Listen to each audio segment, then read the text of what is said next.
할렐루야. 네, 감사합니다. 우리가 사도행전 말씀을 통하여 은혜를 받고 있는데요. 오늘 성경에는 바울이 복음을 전한 가운데 루스드라라고 하는 지역에서 일어난 기적을 다루고 있습니다. 자, 이 지역에서 어떤 일이 났습니까? 바울이 설교를 하는데 한 안전뱅이가 바울의 설교를 주목하여 듣고 있습니다. 이 모습을 지켜본 바울이 그에게, 이 안전뱅이에게 즉시 일어나 걸어라 이렇게 명령했어요. 그러니까 놀랍게도 나면서부터 안전뱅이였던 사람이죠. 아마 그런 사람일 것 같습니다. 그렇죠? 그래서 나면서 걷지 못하게 되어 걸어본 적이 없는 자라 이렇게 되겠죠. 그래서 이 사람이 그 자리에서 일어나서 걷게 되었습니다. 전에도 이야기했지만 이런 기적은 너무 놀라운 게, 발이 나온 것도 기적이지만 뭐예요? 나면서 걷지 못했다는 건 평생 안 걸어봤다는 근육이 완전히 죽어 있는 거죠. 근데 이 사람이 발이 병 증세가 나왔다 하더라도 근육을 회복시켜서 걷는 데는 몇 달 동안의 그런 회복이 필요한데, 이 사람은 바로 걷게 된 거죠. 하나님이 발을 고치시면서 근육도 완전히 정상으로 만들어 버리신 것이죠. 할렐루야. 이런 놀라운 일이 일어났습니다. 자, 이 내용이 8절에서 10절에 나옵니다. 같이 한번 읽어보겠습니다. 위에 읽어보겠습니다. 위에 있습니다. 루스드라에 발을 쓰지 못하는 한 사람이 앉아있는데 나면서 걷지 못하게 되어 걸어본 적이 없는 자라. 바울이 말하는 것을 듣거늘 바울이 주목하여 구원받을 만한 믿음이 그에게 있는 것을 보고 큰 소리로 이르되 내 발로 바로 일어서라니 그 사람이 일어나 걷는지라. 아멘. 여기 보면 중요한 포인트 중에 하나가,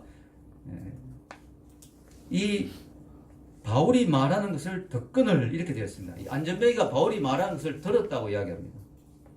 여기서 들었단 말은 그냥 들었단 말이 아니에요. 그냥 귀로 소리를 들었다는 뜻이 아닙니다. 주목하여 들었다는 의미입니다. 그가 주목하여 들었다는 건 뭐냐면 바울이 하는 이야기에 대해서 긍정적으로 반응했다는 걸 말합니다.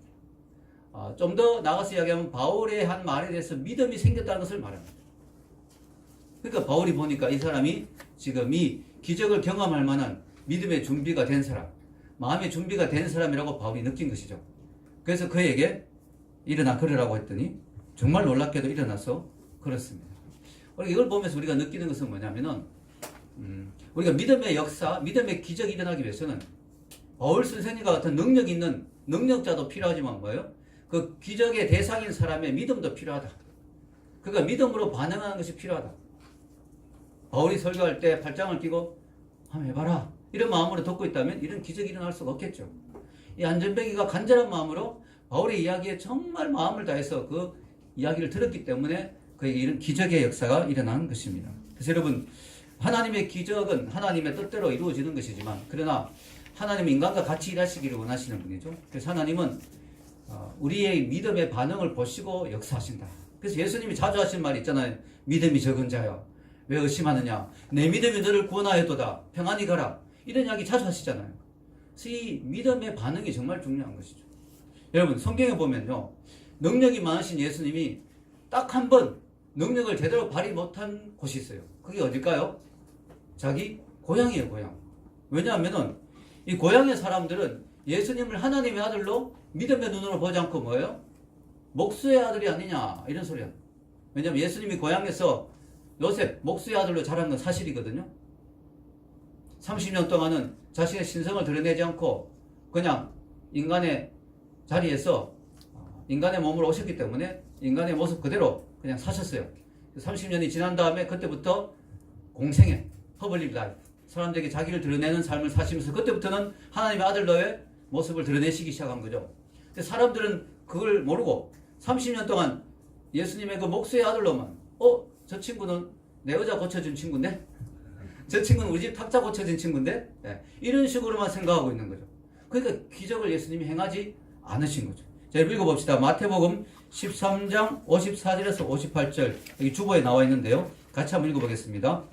고향으로 돌아가서 그들의 회당에서 가르치시니 그들이 놀라 이르되 이 사람의 이 지혜와 이런 능력이 어디서 났느냐? 이는 그 목수의 아들이 아니냐? 그 어머니는 마리아, 그 형제들은 야고보, 요셉, 시몬, 유다라 하지 않느냐? 그 누이들은 다 우리와 함께 있지 아니하냐? 그런즉 이 사람의 이 모든 것이 어디서 났느냐고 예수를 배척한지라. 예수께서 그들에게 말씀하시되 선지자가 자기 고향과 자기 집 외에서는 존경을 받지 않음이 없느니라 하시고 그들이 믿지 않음으로 말미암아 거기서 많은 능력을 행하지 아니하시니라. 아멘. 여기 보면요, 안 믿은 정도가 아니고 예수님을 배척했다.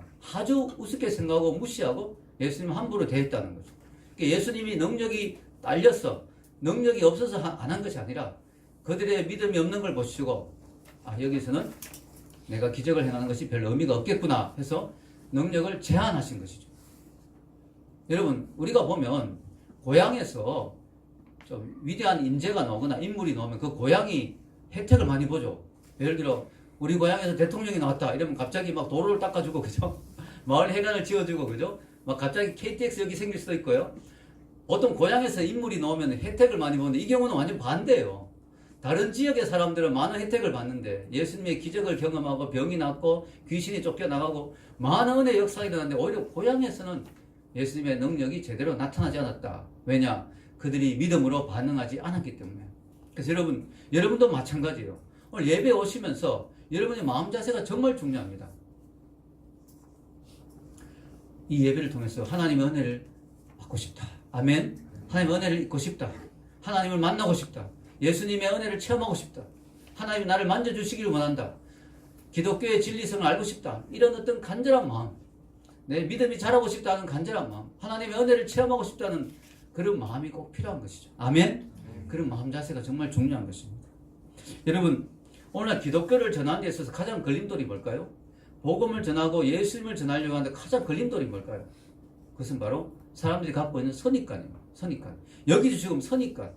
하나님의 아들이신데 예수님은 목수의 아들이라고 딱 갖고 있는, 맞아요. 목수의 아들 맞아요. 그러나 동시에 하나님의 아들이었어요. 예수님. 그러나 목수의 아들로서 딱 자기 선입관을 가지고 있고 거기서 전혀 양보하지 않는, 거기서 전혀 가능성을 보지 않는, 딱 저 사람은 목수의 아들인데 뭐 딱 그걸로 끝내버리는 그 선입관. 그것이 정말 무서운 것이죠. 기독교를 전하려고 하면 사람들이 딱 기독교는 이러이러한 거야. 우리가 뉴스에 나오거나 세상 사람들이 하는 이야기나 이리저리 주워드는 그런 지식으로 기독교가 별거 아니야. 그럼 목사가 뭐 돈 벌어 먹으려고 교회 만들어서 하는 거지. 뭐 이런 식으로 딱 그냥 선입관을 가지고 딱 고정시켜서 그때부터 아무 이야기도 안 들으려고 하는 거죠. 근데 전도가 정말 힘든 것이죠. 듣기만 한다면 기독교는 진리잖아요. 기독교는 영생을 주는 거예요. 기독교는 정말 천국이 있는 거잖아요. 정말 하나님이 살아계시잖아요. 듣기만 한다면 기독교의 진리성에 대해서 충분히 설명해 줄 수가 있는데 딱 마음을 닫아 걸고 안 들으니까 어쩔 수가 없는 거죠.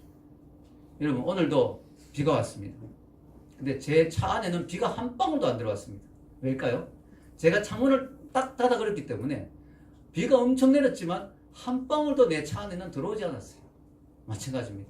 하나님의 은혜가 폭포수처럼 흘러 넘쳐도 여러분이 마음을 딱 닫고 있으면 한 방울도 은혜가 들어갈 수가 없어요. 그래서 우리가 마음을 여는 것이 중요합니다. 아멘. 마음을 열고 알아보자. 기독교가 정말 진리일까? 정말 알아보자는 그런 자세가 정말로 필요한 것이죠. 자, 여러분 오늘 성경에 나오는 안전뱅이는요, 바울의 설교를 들을 때 어떤 자세로 들었느냐? 말 잘하는가 한번 보자.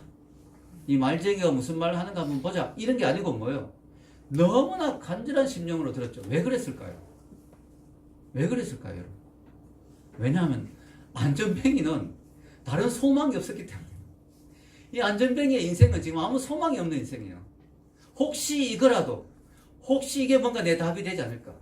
혹시 이게 뭔가가 내 인생에 정말 놀라운 터닝 포인트가 될 수 있지 않을까? 혹시 여기에 뭔가 답이 있는 게 아닐까 싶은, 왜냐하면 안전뱅이는 소망이 없기 때문에 혹시 이게 아닐까? 너무나 마음에 간절할 수밖에 없는 거죠. 그래서 성경에 뭐라고 이야기합니까? 심령이 가난해야 천국을 볼 수 있는 거예요. 심령이 가난해야 돼요. 내 심령이 가난해야 돼요. 정말 이거 외에는 답이 없습니다. 하나님이 아니면 내 인생에 답이 없습니다라는 그런 간절한 심령이 필요한 거죠. 아멘. 그게 축복인 거죠. 축복. 그래서 여러분 이 안전뱅이가 기적을 경험합니다. 그런데요, 이 기적이 딱 일어나고 나니까 이 루스드라에 사는 사람들이 이상한 행동을 하기 시작합니다. 그것은 뭐냐면은 이 기적을 일으킨 바울과 바나바를 신으로 섬기려고 하는 거예요. 자, 여러분 11절부터 13절까지 한번 읽어보겠습니다. 위에 나오죠? 읽겠습니다. 무리가 바울이 한 일을 보고 루가오니아 방언으로 소리질러 이르되 신들이 사람의 형상으로 우리 가운데 내려오셨다 하여 바나바는 제우스라 하고 바울은 그 중에 말한 자이므로 헤르메스라 하더라. 시외 제우스 신당에 제사장이 소와 화환들을 가지고 대문 앞에 와서 무리와 함께 제사하고자 하니. 아멘. 왜냐하면 이 기적이 너무 엄청난 기적이니까 이 안전뱅이는 나면서부터 안전뱅이가 사람들이 알고 있잖아요. 근데 그 자리에서 일어나 걷는 걸 보니 이건 사람이 할 수 있는 일이 아니다. 네. 이렇게 반응을 한 거죠. 너무 놀라운 기적을 경험했기 때문에. 우리나라에 아주 유명한 목사님이 한 번 쓴 글을 봤는데 그분이 젊을 때 신유의 능력이 대단했대요. 그래서 어떤 젊은 여자분이 평생 병으로 고생해서 불치병인데 그 목사님한테 와서 기도를 받았는데요. 기도를 딱 해주니까 그 자리에서 나와버렸대요. 그러니까 이분이 갑자기 일어나더니 문을 딱 닫더니 무릎을 꿇더니 혹시 예수님이십니까? 이러더니 사람의 마음속에 그런 게 좀 있는 것 같아요. 너무 놀라운 기적을 경험하니까 여러분 이 바울의 기적을 보고 이들이 신이 왔구나. 신이 인간의 모습으로 왔구나 하면서 그 신에게 제사를 드리려고 엄청나게 노력을 했습니다. 여기 보면 재밌는 게 바나바를 뭐라고 불렀느냐? 제우스 신. 여러분 잘 아시죠? 제우스 신. 또 바울을 헤르메스, 연설의 신 헤르메스. 왜냐하면 바울이 설교를 아주 유창하게 하니까 바나바는 좀 덩치가 좋고 얼굴이 좀 잘생겼던 것 같아요. 그러니까 제우스, 신의 왕 제우스 이렇게. 자, 근데 이걸 그대로 참 받아들이면 안 되겠죠. 이 사람들이 왜 이렇게 행동을 했느냐 하면 또 거기에 배경이 있습니다. 이 자료를 좀 조사해 보니까요. 당시 그 루스드라 지역에 전설이 하나 내려오고 있었어요. 그 전설이 뭐냐면은 신이, 제우스 신, 그 신과 헤르메스 신이 이 마을에 인간의 모습으로 방문한 적이 있었다. 근데 아무도 그들을 인정해 주지 않아요. 그들을 다 배척했어요. 그러니까 너무 화가 나 이 신들이 그 마을에 홍수를 일으켰습니다. 그들을 대접해준 가난한 노부부만 살아났고 다 홍수로 죽었어요. 이게 물론 실제로 그랬다는 게 아니고 그런 전설이 있는 거예요. 전설이. 이 사람들이 그런 전설을 알고 있으니까 실수하면 안 된다. 신이 왔는데 우리가 못 알아보면 안 된다. 이래서 이런 일을 한 것 같아요. 자, 만약에 바울과 바나바가 신앙 양심이 없는 사람이었다면 그들이 자기들에게 엄청나게 경배하고 엄청나게 대접할 때 다 받아 누렸겠죠. 그러나 바울과 바나바는 그런 사람들이 아니잖아요. 진실된 그리스도의 종이잖아요. 그러니까 이들이 이것을 받아들일 리가 없죠. 하나님이 제일 싫어하는 게 우상 숭배인 것을 바울과 바나바가 알죠. 그럼 하나님이 제일 싫어하는 게 뭐냐? 하나님 아닌 다른 것을 하나님으로 섬기는 것. 그래서 하나님이 제일 싫어하시는 거죠. 여러분 10가지 계명, 하나님 주신 10계명 중에도 첫 번째 계명이 뭐예요? 여기 적어놓았죠. 읽겠습니다. 너는 나 외에는 다른 신들을 내게 두지 말라. 하나님이 주신 계명의 첫 번째, 아예 처음에 못 박는 게 바로 하나님 아닌 다른 신을 섬기지 마라. 이렇게 한 것이. 그래서 시편 기자는 이런 기도를 했죠. 이 사실을 잘 아는 시편 기자. 이 기도가 참 좋은 기도죠. 시편 115편 1절 읽겠습니다. 여호와여 영광을 우리에게 돌리지 마옵소서. 우리에게 돌리지 마옵소서. 오직 주는 인자하시고 진실하심으로 주의 이름에만 영광을 돌리소서. 아멘. 그럼 이 영광이란 것은요 무겁다는 뜻이에요. 여러분 이 영광의 무게는 하나님만 견딜 수 있어요. 여러분이 건방지게 하나님의 영광을 가로채서 내가 그 영광을 받아버리면 그 무게를 내가 이기지 못하고 나는 반드시 멸망하게 돼 있어요. 이걸 우리가 꼭 기억해야 돼요. 인간이 영광을 받아서 좋은 결과가 난 적이 없어요. 아멘. 하나님의 영광은 하나님만이 감당할 수 있는 거죠. 이 사람들은 하나님께 돌려야 될 영광을 인간에게 지금 돌리고 있습니다. 사실은 바울과 바나바가 이곳에 이 이방 지역인 루스드라까지 찾아온 이유가 뭘까요? 그 고생을 하면서 그 성별한 게 쉽지 않잖아요. 고난과 어려움과 지금 같으면 KTX 타고 탁 가겠지. 그때는 완전히 강도의 위험, 정말로 많은 위험을 겪으면서 그들이 선교하는 이유가 뭘까요? 이방에 있는 사람들이 이런 짓을 안 하도록, 하나님이 아닌 다른 신을 섬기는 이런 짓을 안 하도록 지금 선교하러 왔는데 이 기적을 보고 이들이 제일 싫어하는, 하나님이 제일 싫어하는 우상 숭배를 하려고 하니까 도저히 견딜 수가 없는 거죠. 바울과 바나바가. 그래서 특히 바울이 누굽니까? 다혈질이고 화끈하잖아요. 바로 뭘 했을까요? 옷을 찢어버렸습니다. 유대인들은 정말 극도의 슬픔이나 극도의 분노를 표현할 때는 옷을 찢잖아요. 옷을. 그래서 바울은 양복을 여러 벌 가지고 다녀야 돼요. 옷을 찢어버렸어요. 옷을. 그리고 이렇게 소리쳤습니다. 우리 15절 한번 읽어볼까요? 15절 시작. 이르되 여러분이요 어찌하여 이러한 일을 하느냐? 우리도 여러분과 같은 성정을 가진 사람이라. 여러분에게 복음을 전하는 것은 이런 헛된 일을 버리고 천지와 바다와 그 가운데 만물을 지으시고 살아계신 하나님께로 돌아오게 함이라. 아멘. 여러분들, 우리가 여기까지 와서 복음을 전하는 이유는 바로 이런 짓을 하지 말라고 복음을 전하는 겁니다. 살아계신 하나님, 천지와 만물을 만드신 그 하나님께만 예배하고 경배하라고 헛된 신들, 제우스 신이나 헤르메스 신이나 다른 이방의 어떤 부족 신들, 그런 신들을 믿지 말라고, 그런 황당한 신들을 믿지 말라고 바로 여기 우리가 온 것입니다. 이렇게 연설을 했습니다. 그러면 알아들어야 되는데요. 놀랍게도요. 더 큰 문제가 발생했어요. 이들이 그 이야기를 듣더니 제사를 못하게 막 말리고 하니까 제사는 안 했는데 갑자기 이들이 돌변합니다. 돌변해가지고 바로 조금 전까지는 바나바와 바울을 막 신으로 섬기려고 하는 사람들이 이제는 돌을 들어가지고 그들을 칩니다. 특히 바울의 앞에 나서서 막 이야기했기 때문에 아마 바울을 집중적으로 공격한 것 같아요. 바울에게 막 그냥 돌멩이가 날아들고 돌로 치고 바울이 거의 죽을 뻔했어요. 자, 19절 한번 읽어봅시다. 19절. 유대인들이 안디옥과 이고니온에서 와서 무리를 충동하니 그들이 돌로 바울을 쳐서 죽은 줄로 알고 시외로 끌어내치니라. 물론 유대인들이 바람을 잡은 게 있어요. 와서 막 이 사람 죽여야 된다. 근데 또 그들은 바로 바울과 바나바를 신으로 섬기려고 했던 사람들이죠. 이들이 막 충동질을 받아가지고 결국은 바울을 돌로 쳐 죽이는데 거의 죽은 줄 알고 버렸는데 바울이 또 다음날 살아납니다. 강철 체력이고 또 하나님이 또 회복의 은혜를 주신 것 같아요. 그래서 바울이 다시 또 자기를 돌로 쳤던 누수들하고 또 들어가요. 대단한, 바울은 정말 못 말리는 사람, 감당치 못한 사람. 자, 여러분, 이런 목숨의 위험, 이걸 통해서 바울은 돌로 맞더라도 자기 우상화의 위험을 극복했죠. 바울이 만약에 영광을 그대로 받았다면 돌에 맞지는 않았겠지만 그는 영적으로 망하는 사람이 됐을 것입니다. 그러나 바울이 그것을 거부하고 비록 돌에 맞더라도 그는 자기 우상화의 그 위험을 극복했습니다. 자, 성경에 이런 경우가 많았죠. 베드로에게도 사람들이 막 절을 하려고 했죠. 베드로에게. 그러지 마라. 나도 똑같은 인간이다. 베드로도 말렸죠. 예. 여러분, 이 하나님을 믿는 사람들, 특히 하나님의 사역자들에게 이런 우상화의 위험이 많이 있죠. 예. 그래서 하나님의 사람들은 너무 지나치게 높이는 경향이 있죠. 너무 심하게 높이다 보면 우상화가 되는 경향이 있습니다. 여러분, 그 D.L. 무디라는 유명한 목사님이 있어요. D.L. 무디 목사님이 너무너무 유명했어요. 왜냐하면은 이분이 구두수성공이었는데 성령의 은혜를 너무 많이 받아가지고 막 집회를 하면 사람들이 회개하고 변화되고 막 놀라운 역사가 일어나는 거예요. 최고의 부흥사였죠. D.L. 무디. 어느 날 D.L. 무디가 설교를 했습니다. 설교를 그날따라 더 멋지게 했어요. 사람들이 엄청나게 은혜 받고 회심하고 변화되고.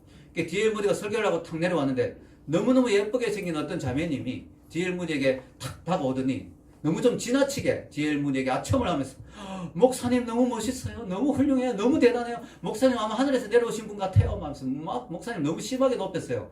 그러니까 D.L. 무디가 미소를 지으면서 안 그래도 저도 설교하고 내려오는데 마귀가 그렇게 이야기하더라고요. 이렇게 대답을 했다고 합니다. 그런 유혹. 마귀가 유혹하잖아요. 야, 너같이 설교 잘하는 사람 어디 있어? 야, 너같이 대단한 사람 어디 있어? 야, 너같이 엄청난 존재가 어디 있어? 이런 식으로 많은 유혹이 있는 거죠. 이런 것들 우리가 잘 극복해야 됩니다. 여러분, 그래서 많은 목사님들이 교회를 크게 부흥시키고 타락하는 경우도 바로 너무 사람들이 목사님을 높여주니까 이렇게 되는. 그래서 우리가 이 바울과 바나바를 보면서 계속 생각해야 돼요. 우리는 절대로 내가 뭐 목사님이든 또 여러분이 앞으로 성공하든 유명한 사람이 되든 뭐 아무리 높여주더라도 하나님께만 영광 돌려야 될 줄로 믿습니다. 악동 뮤지션 너무 귀엽죠?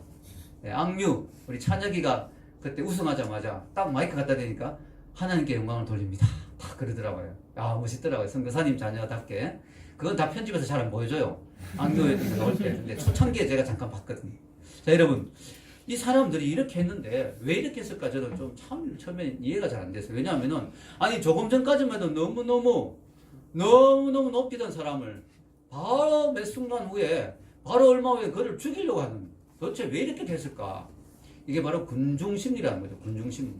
이 군중들은요 자기가 높아질 수가 없으니까 누군가가 높아질 때 거기에 자기를 대입해서 그 영광을 같이 누리고 싶어 합니다. 대리만족이라 하죠. 대리만족. 그래서 우리 아이돌 아죠? 아이돌.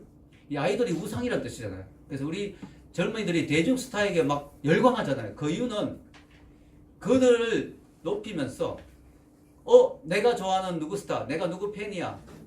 그러면서 그 사람이 막 높아지고 그 사람이 영광 받을 때 나도 같이 영광 받는 대리 만족을 위해서 아이돌. 그래서 아이돌이라는 말이 참 딱 맞는 말이에요. 아이돌이 영어로 바로 우상이거든요. 우상. 제가 농담을 좋아하니까 아이돌에 빠지면 아이가 돌아버린다. 그래서 아이가 돌아버려가지고 막 학교도 안 가고 콘서트장에 막 밤새워서 줄 서 있는 거예요. 그런 애들이 엄청 많아요. 이 아이돌. 근데 문제는 뭘까? 이 아이돌이 물론 진짜 죄를 지는 경우도 있지만 어떨 때 인간적인 실수를 하는 경우도 있잖아요. 인간이 완전하지 못하니까. 그러면 갑자기 대중들의 반응이 싸늘해지면서 온갖 비난과 또 댓글을 막 답니다. 그래서 그들이 그걸 견디지 못하고 뭐요? 자살하거나 아주 우울증에 걸리거나 이런 일도 많이 있죠. 왜 그럴까요? 사람들의 군중심리입니다.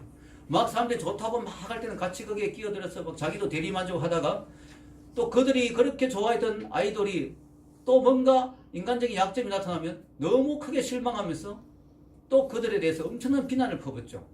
바울과 바나바와 같은 그런 일들이죠. 그래서 여러분, 그래서 이 높은 자리에 있다는 거, 이 쉬운 게 아닙니다. 그래서 리더십, 제가 리더십 교수잖아요. 전 리더십은 외줄타기와 같다라고 말하고 싶어요. 왜냐? 여러분, 외줄타기라면 어떻게 돼요? 거기서 아주 묘기를 부리고 제주를 잘 타면 사람들이 막 다 박수 쳐주죠. 이야, 진짜 멋있다. 어떻게 저렇게 외줄을 탈 수가 있지? 정말 대단하다면서 다 박수를 쳐주는데 그 사람이 잠깐 실수해버리면 어떻게 돼요? 그냥 떨어져 죽어야 돼요. 이게 외줄타기예요, 외줄타기.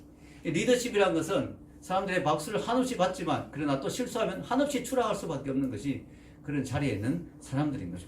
그래서 참 어떻게 해서 그래서 리더는 고독하다, 리더는 외롭다 이런 말들이 나온 것 같아요. 특히 목회자는 더 그렇습니다. 왜냐하면은 이 목회자는 사람들이 영적인 존재이기 때문에 영적인 목회자이기 때문에 더 많은 기대를 합니다. 그래서 목사님만은 거룩하기를 원하고 목사님만은 완전하기를 원하고 목사님만은 완벽하기를 원해요. 성도들은 그렇게 살지 않더라도 우리 목사님만은 완전하게 완벽하게 정말 예수님이 이 땅에 온 것 같이 그렇게 완전하게 살기를 원하죠. 사실 목회자의 입장에서도 모범이 돼야 되기 때문에 그렇게 살려고 노력해야 되는 건 맞아요. 목사가 세상 사람과 똑같아서 되겠습니까? 좀 더 다르고 좀 더 거룩하고 좀 더 예수님을 닮기 위해서 노력해야 되는 건 맞습니다. 그러나 목사도 인간이고 완전하지 못하잖아요. 근데 사람들은 목사님이 완전하기를 원하는 거죠. 그러다 보니까 목사님에게서 단점이나 약점이나 흠을 발견하게 되면 또 그걸 너무 지나치게 또 비난하는 경우가 또한 있다는 거죠. 자, 바울이 자기를 우상하려고 하는 사람들에게 이렇게 말했습니다. 15절에 보면 우리도 여러분과 같은 성정을 가진 사람이다. 즉 나라고 여러분과 다를 바가 없다. 목사님이라고 다른 별세계에서 온 게 아니다. 똑같은 존재다 하는 것을 말하는 것이죠. 그래서 여러분, 저는 너무 감사하게도 우리 성도님들이 저를 너무 잘 도와주고 또 저를 너무 잘 이해해주고 또 저의 연약한 부분을 잘 감싸주시고 잘 덮어주셔서 정말 저는 목회를 잘하고 있습니다. 정말 기쁘게 하고 있고 행복하게 하고 있습니다. 또 저도 제 자신이 부족한 걸 알기 때문에 내가 완벽하다 완전하다 생각하지 않고 또 그렇게 행동하지 않습니다. 그래서 서로 잘 우리 교인들이 저와 여러분이 잘 마음이 맞고 또 코드가 잘 맞는 것 같은데 많은 경우에 많은 목사님들이 자신이 완벽해야 된다는 그 어떤 선입관 또 어떤 그런 어떤 책임감 때문에 너무 자신을 완벽하게 꾸미다가 그걸 감당하지 못해서 힘들어하고 또 성도들이 자신의 약점을 지적할 때 그것을 감당하지 못해서 허덕이고 그러다가 탈진하는 경우가 참 많죠. 늘 완벽하게 하려고 하다 보니까 지쳐서 쓰러지는 또 조금의 비난이 오면 그때 너무 무너지게 되는 그런 경우가 참 많습니다. 여러분, 그래서 목사님도 조심해야 되고 성도들도 조심해야 되죠. 목사님도 늘 노력을 해야 되지만 그러나 자신이 완전하다고 생각하면 안 되고 또 자신이 높임을 받을 때 그 영광을 자기가 취하면 안 되고 또 성도들도 목사님이 좀 부족해도 좀 이해해주고 좀 덮어주는 그런 것이 좀 필요하죠. 어떤 분이 쓴 글 중에 이런 글이 있습니다. 누가 변했는가 라는 제목의 글인데요. 누가 변했는가 참 읽어보겠습니다. 내가 좋아했던 목사님이 계셨다. 나는 그 목사님이 훌륭하신 분이라고 생각했었다. 그분의 설교는 훌륭했다. 내가 그분을 좋아하는 한. 그분은 깨끗한 삶을 사셨다. 내가 그분을 좋아하는 한. 그분은 열심히 일하는 분이셨다. 내가 그분을 좋아하는 한. 그분은 그 일에 적합한 분이었다. 내가 그분을 좋아하는 한. 실제로 나는 그분을 강력히 지지했다. 내가 그분을 좋아하는 한. 그러던 어느 날 그 목사님이 나를 화나게 했다. 목사님이 내가 화난 사실을 알고 있는지 나는 모르겠다. 그날 이후로 그분의 설교는 그렇게 좋은 것이 아니었다. 그분이 나를 화나게 했기 때문에. 그분의 실수가 두드러졌다. 그분이 나를 화나게 했기 때문에. 그분은 열심히 일하는 사람이 아니었다. 그분이 나를 화나게 했기 때문에. 그분은 그 일에 적합한 사람이 아니었다. 그분이 나를 화나게 했기 때문에. 실제로 나는 모든 사람과 함께 그 목사님에게 반대하여 그분을 쫓아내도록 힘쓰고 있다. 그분이 나를 화나게 했기 때문에. 목사님이 그렇게 많이 변할 수 있다니 정말 놀라운 일이다. 누가 변했습니까? 목사님은 그대로였어요. 근데 이 사람이 변한 거예요. 갑자기 별것 아닌데 목사님들 시험이 들어버렸어요. 목사님의 모든 것이 다 싫어진 거예요. 목사님 모든 것이 다 마음에 안 들어지게 된 거예요. 그때부터 설교도 은혜가 안 되고 목사님도 마음에 안 들고 그런 경우에 여러분 둘 중에 하나가 필요합니다. 하나는 목사님을 만나서 오해를 풀어야 됩니다. 근데 그게 안 된다면 그 교회를 떠나는 게 맞죠. 왜냐하면 본인의 영혼을 위해서 목사님이 계속 뭐 설교마다 시험되면 뭐 그 교회를 떠나는 게 맞겠죠. 여러분 중요한 건요, 정말 목사님이 죄를 지은 경우가 있겠죠. 그럼 목사님이 회개하거나 목사님이 떠나야 되겠죠. 그러나 그런 게 아니라면 많은 경우에 사람들이 별까지 시험 들으면 그때부터 목사님의 모든 것이 다 싫어지는 거예요. 이런 사람이 돼서는 안 되겠다는 거죠. 목사님도 완벽하지 않는 거죠. 여러분 어떤 교회에서 담임 목사님의 자리가 비었습니다. 그래서 담임 목사님을 청빙하기 위해서 청빙위원회가 꾸려졌습니다. 거기에 어떤 목사님이 편지를 보냈어요. 제가 이 자리에 적합할지 한번 알아봐 주십시오. 제가 담임 목사 자리에 관심이 있습니다 하고 연락이 왔어요. 그리고 자기소개서에 이렇게 적혀 있었습니다. 친애하는 청빙위원님들께 전 여러분의 설교단이 비어있다는 이야기를 듣고 담임 목사 자리에 지원하고자 합니다. 전 여러 가지 자격 요건을 갖추고 있습니다. 저는 아주 성공적인 설교가이고 작가입니다. 어떤 사람들은 저를 조직가라고 합니다. 전 제가 있던 여러 곳에서 리더로 활동했습니다. 현재 제 나이는 50이 조금 넘고 독신입니다. 전 3년 이상 한 교회에서 설교해 본 적이 없습니다. 몇 년 전엔 제가 폭동과 반란을 일으켰다는 이유 때문에 그 도시를 떠나야 했습니다. 저는 건강상의 문제로 여러 가지 어려움을 겪고 있지만 그래도 여전히 많은 일을 처리할 수 있습니다. 저는 제가 머물고 있던 지역의 종교 지도자들과 잘 어울리지는 못했습니다. 그래서 실제로 어떤 사람들은 저를 위협했고 신체적으로 저를 공격하기도 했습니다. 그 결과 저는 감옥에 들어간 적도 여러 번 있었습니다. 그러나 여러분이 저를 고용해 주신다면 저는 최선을 다할 것입니다. 여러분 이분을 담임 목사님으로 모시고 싶습니까? 이분이 누굴까요? 사도 바울입니다. 사도 바울. 바울이에요. 여러분 바울도 완벽하지 않잖아요. 그죠? 바울도 부족한 부분이 많잖아요. 제가 목회를 하면서 목회 원칙이 있어요. 제가 전도사 때 제가 너무너무 존경하던 목사님이 이야기를 하셨는데 제가 그 이야기를 받아들이고 지금까지 제 목회 원칙으로 삼고 있습니다. 뭐냐면 난로 목회입니다. 난로 목회. 여러분 난로가 적당한 거리에 있어야 좋아요. 난로에 너무 가까이 가면 뜨거워서 못 견뎌요. 난로가 너무 멀어지면 추워서 안 돼요. 난로는 아주 적당한 거리에 있어야 돼요. 저는 그렇게 목회를 합니다. 우리 성도들과의 관계에서 제가 너무 특별히 가깝게 지낸 성도가 없습니다. 왜냐? 너무 가까우면 화상을 입습니다. 너무 가깝게 성도하고 지내다가 보면 제 인간적인 약점이 드러나게 되죠. 그럼 성도가 시험 들 수 있잖아요. 또 너무 멀리 성도를 대하지도 않습니다. 그러면 성도들이 섭섭하겠죠. 우리 목사님 나한테 아무 관심도 없어. 그래서 저는 적당한 거리를 유지합니다. 이것은 제가 정이 없어서 그런 게 아니라 여러분의 영혼을 유익을 위해서 적당한 거리에서 여러분을 섬기고 있습니다. 자, 여러분 오늘 말씀에 결론을 내리겠는데요. 오늘 제목이 뭐예요? 오직 하나님께만 영광을 돌리는 교회. 이것이 제목입니다. 여러분 오직 하나님께만 영광을 돌리는 교회. 우리 교회는 이런 교회가 되어야 됩니다. 아멘. 오직 하나님께만 영광을 돌리는 교회가 되기 위해서는 어떻게 해야 되냐? 어떤 특정한 사람이, 그 사람이 목사님이든 뭐 찬양팀 리더든 뭐 셀 리더든 누구든 어떤 한 사람을 지나치게 우상화해서는 안 되는 거죠. 그 사람이 잘할 때 인정해주고 격려해주면 좋습니다. 그러나 그 사람을 너무 지나치게 우상화하는 것은 피해야 됩니다. 그러면 하나님이 받을 영광을 사람이 가로채게 되는 거죠. 목사님일지라도 마찬가지죠. 너무 지나치게 높이거나 우상하면 안 됩니다.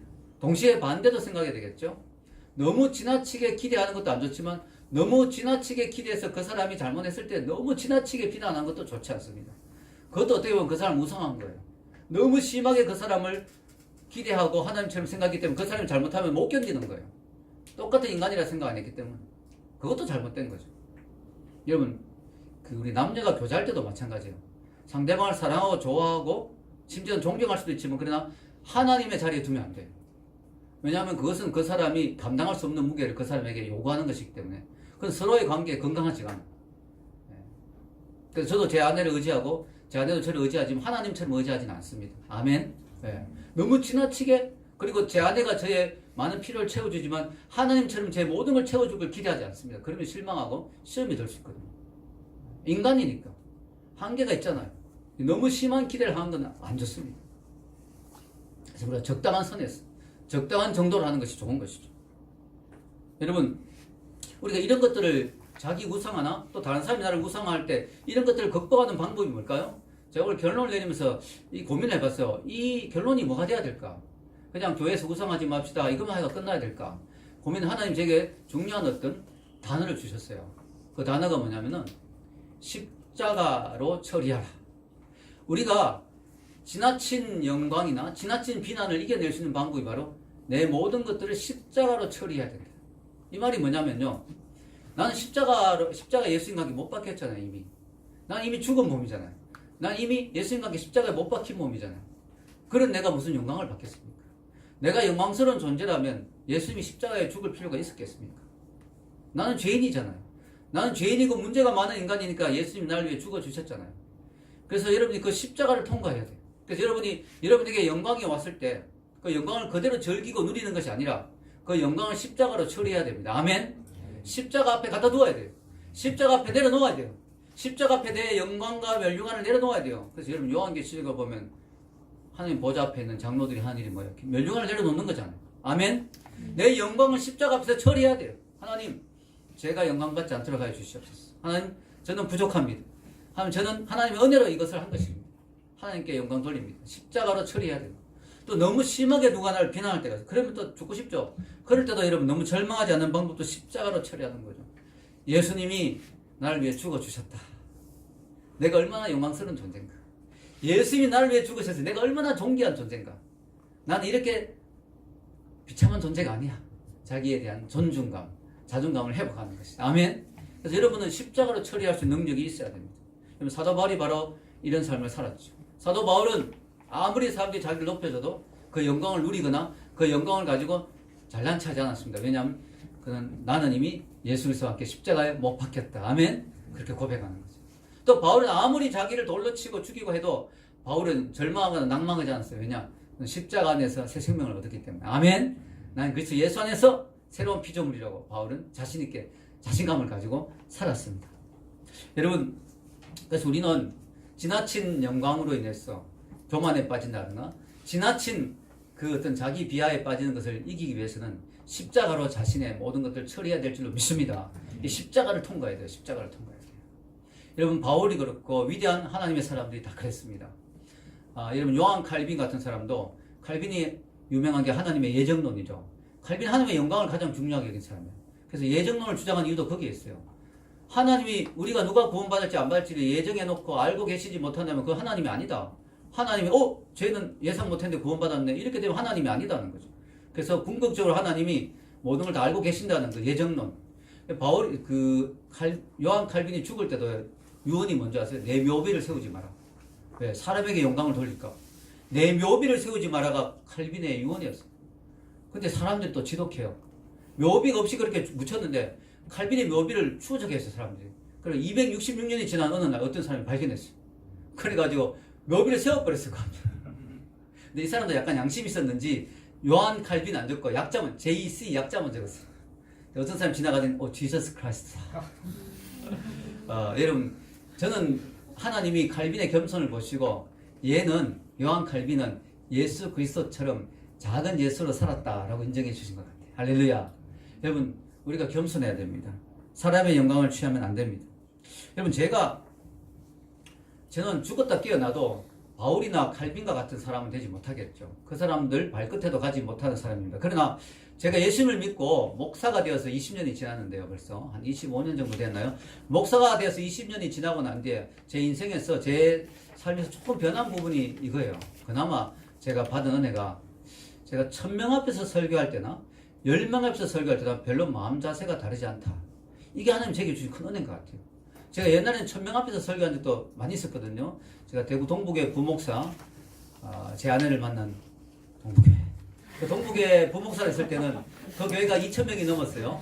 철학기도 하면 1000명 이상씩 왔는데 어떨 때 담임 목사님이 막 설교를 시키셨어요, 저에게. 그럼 1000명이 막 넘게 앉아있어요. 그럼 막 우쭐하고 뭔가 제가 뭐라도 된 것 같은 느낌이 든 적이 있어요. 그 전도사 때는. 강도사 때는. 여러분, 그래서 그런 착각을 사람들이 막 은혜 받고 막 감동하고 막 할렐루야 막, 내가 대단한 존재다. 내가 설교를 정말 잘한다. 내가 오늘 이 자리에 섰다. 내가 이런 식의 영광을 나도 모르게 받은 적이 있었던 것 같아요. 괜히 내가 우쭐한. 그러나 여러분, 하나님 은혜를 많이 주시고 나니까 지금은요, 1000명 앞에서 설교하든 10명 앞에서 설교하든 별 차이가 없는 것 같아요. 왜냐? 하나님 앞에서 설교하는 게 중요하지 사람이 나에게 박수 치는 게 중요한 게 아니다는 것을 제가 깨닫게 됐거든요. 할렐루야. 여러분, 그래서 요즘 제가 사람들이 제 설교를 듣고 와, 목사님 설교 진짜 대단하십니다. 목사님 어떻게 이렇게 설교할 수가 있어요? 라고 하는 사람도 별로 없지만 하더라도 별로 흔들리지 않습니다. 왜냐하면 그게 그렇게 중요하다는 걸 알기 때문에. 왜냐? 목사님 정말 대단하십니다라고 해도 그 사람의 인생이 바뀌지 않는다면 그게 무슨 큰 의미가 있겠습니까? 사람들의 귀를 즐겁게 해준 설교밖에 되지 않잖아요. 그러나 만약에 이런 경우라면 제 마음이 다르죠. 목사님의 설교를 듣고 제 인생이 바뀌었습니다. 제가 구원받았습니다. 제 삶이 완전히 바뀌었습니다. 제 삶의 가치관이 바뀌었습니다 하면 저는 그때는 정말 감동이 됩니다. 그러나 그때도 제가 우쭐해지는 게 아니라 하나님 앞에서 감사하게 되는 것이죠. 할렐루야. 하나님이 하셨습니다. 하나님, 이건 의미 있는 일입니다. 목사님 설교 정말 대단합니다. 이거는 그 사람이 변화되지 않았다면 별 의미가 없어요. 그러나 그 사람 인생이 바뀌었다면 제가 설교한 것이 정말 의미가 있는 것이죠. 그때는 하나님께 영광을 돌리는 것이죠. 여러분, 오늘날 이 시대의 특징이 뭐냐면 자꾸 사람을 우상화하는 시대가 됐어요. 자꾸 사람을 자꾸 높이는 거예요. 사람을 너무 지나치게, 너무 심하게. 그래서 막 기자들도 문제가 있어요. 막 여신이다 그러고, 그죠? 막 여신 강림 그러고, 조금 이쁘면 여신 강림 그러고, 그죠? 막 너무 심하게, 예. 우리 에스더도 용이 내고해서 막 영어를 좀 잘하니까 가스도 하나님처럼. 근데 에스더 그런 소리 절대로 하지 말라고 친구들에게 이야기하고, 자기도 그렇게 말리는데도 친구들이 자꾸 그런다는 거야. 페이스북에 이런데. 우리 이런 거 조심해야 됩니다. 이 마지막 때가 되면 자꾸 사람을 높이. 그래서 여러분, 교회도 심지어 교회에서조차도 교회가 하나님만 높이는 곳인데 교회에서도 자꾸 사람을 높이는. 그래서 여러분, 교회가 어떻게 되냐? 가벼워지게 된 거예요. 무게가 없어진 거예요. 교회가 하나님의 영광을 받으면 교회가 깊이가 있고 무게가 있어지는데 자꾸 사람의 영광 받다 보니까 교회가 얕아지고 깊이가 없어지고 가벼워지고 하다 보니까 세상 사람들에게 교회가 욕을 먹게 되는 거예요. 교회가. 그래서 여러분, 우리가 깊이 생각해야 되죠. 그래서 여러분, 오늘 말씀을 기억하시면서 오직 하나님께만 영광 돌린 교회, 하나님께 영광 돌린 여러분 되시길 주의 이름으로 축원합니다. 우리 기도하겠습니다.